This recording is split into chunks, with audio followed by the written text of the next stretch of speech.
Hi, this is Mozzie over at Lean and Defined. So the question today is how to cut calories to lose weight. Okay, so there's some important concepts as far as like the process of cutting calories.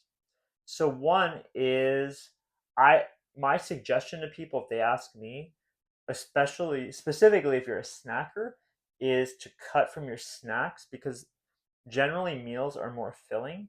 So when you cut from your snacks, I think um, it's just better as far as like preserving your appetite and everything. So that's my view on that. Now that may not work for everyone. Some people are not snackers. So if you're not a snacker, there's a couple options. One, you could cut from your liquid calories if, for example, you're a soda drinker or something like that. The other option is to cut from your portions. So just cut your breakfast, lunch, and dinner, or maybe just from your lunch and dinner if you have a small breakfast. Just to cut a little bit from each one. That is another way you can go about this. So that's kind of two different schools of thought on that on the where to cut the calorie side for me. Um, Now the next important piece of this is the thing is when you do go into a calorie deficit, you are going to be having some challenges with hunger. So with that being said, I would say like an important concept with all of this is that you add in high quality protein to every meal. And I'm not one of those people that tells people to just eat like just gobs of protein or just eat just tons of protein. But I would say with your breakfast, lunch, and dinner, make sure you have a good like quality um, uh, protein source. It could be milk with your breakfast. It could be eggs with your lunch. It could be some ground beef or turkey with dinner. Whatever it is important both because you do want to preserve your muscle mass while you're in a deficit, but you also want something that's going to keep you feeling full and a quality protein source. Like some of those that I mentioned can be a good way to do that. The next thing is I would say be complex carb inclusive. And so, as far as that goes, that's kind of another part of this whole satiation thing is you want to eat things that are satiating. And so you want things with fiber in them, with carbs that are slower releasing, things like that. I do think that those are also an important component of your diet. And I say inclusive because I'm not saying like only eat complex carbs as far as carbs go. You can just add them in. Like you can still have white pasta, but you can blend some whole grain pasta into there. You can eat, you can have other things that you like to eat that you like to enjoy. And look, I just use pasta as an example. Let me think. With pasta, like you can add in some cooked artichokes, you can add in olives, you can add in mushrooms. Other thing, I don't know if mushroom falls on a complex carb, but you can add other things to kind of bulk up the meal and add to it, and it also adds additional nutrients to your meal as well. So that's another thing that you can do.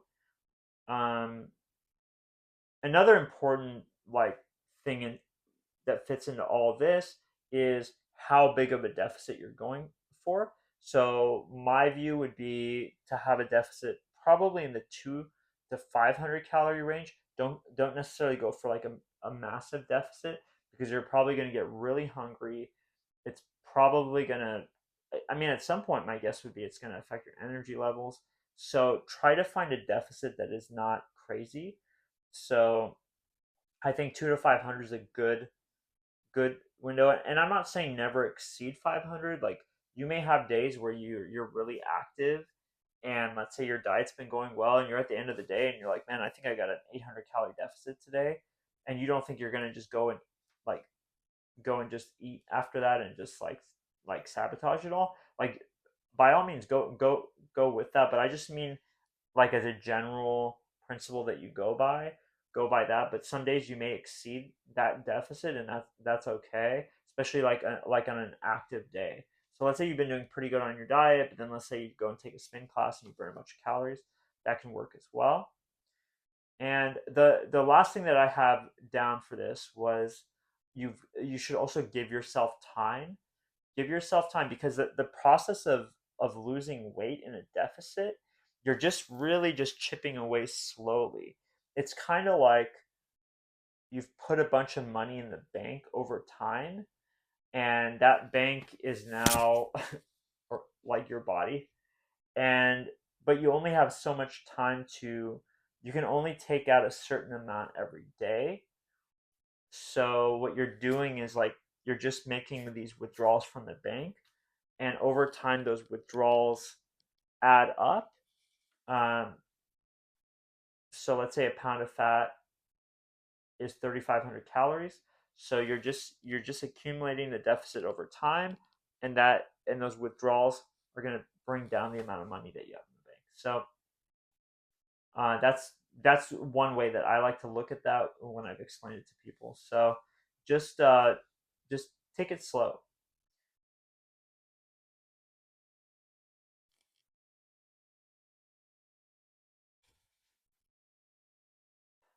So part two to this is, should my deficit come completely from food? And I already kind of alluded to this, but it can be a combination of food and exercise. I would say focus on the food part more. I do think, like, if you're trying to go for a 200 to 500 calorie deficit, I think it's easier to make those cuts from your diet, but you could do a blend of both. So let's say you cut 300 calories from your diet, and then you increase your step count, or you go for a run or something like that, and you burn another 200 calories. That can be done as well. It just really depends on what works for you. A lot of people would rather go and work really hard in the gym than to have to cut back the amount of food that they eat. But I think it's if you have this thing where you're just constantly having to exercise because your diet's out of control, that may not last very long, and it can be very hard. And if you're constantly working hard at the gym and you're not really making progress, that won't work. So I think that will work if you're very disciplined on your diet, and let's say you only eat your maintenance calories. So the time that you put in the gym really feeds into that deficit. It could work, but I would say at least try to get some of your deficit from your diet. Don't try to get it all from exercise. That's my suggestion.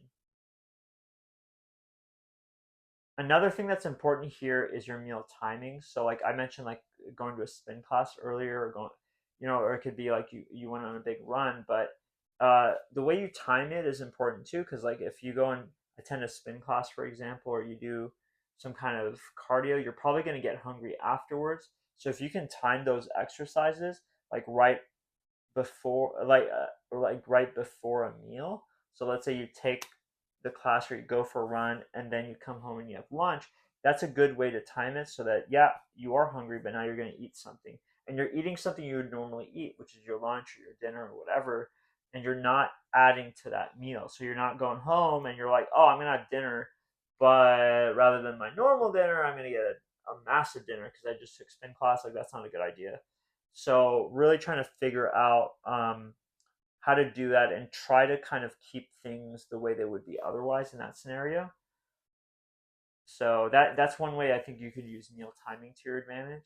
So there's different ways to go about it, and some people can be disciplined, but I'm sure I mean, most people are probably going to know that they've known people who've been doing cardio or have taken cardio classes for years, and they don't seem to be making progress, or they don't seem to be in shape. And I think a lot of it is because they don't have the other side of this down. They don't have the calories down. They might not be doing resistance training. I all this assuming they're trying to lose weight, but the point is, you figure if somebody's attending some kind of aerobics class 3 times a week, that they're trying to improve in that area. It may not always be the case, but we are in America and most people are trying to lose weight, so you should keep that in mind. So that's just some parts of all this. I still do think that the diet should be a major factor in your weight loss journey. It doesn't have to be all of it, but I think it's a really important component. So that's it. Thank you.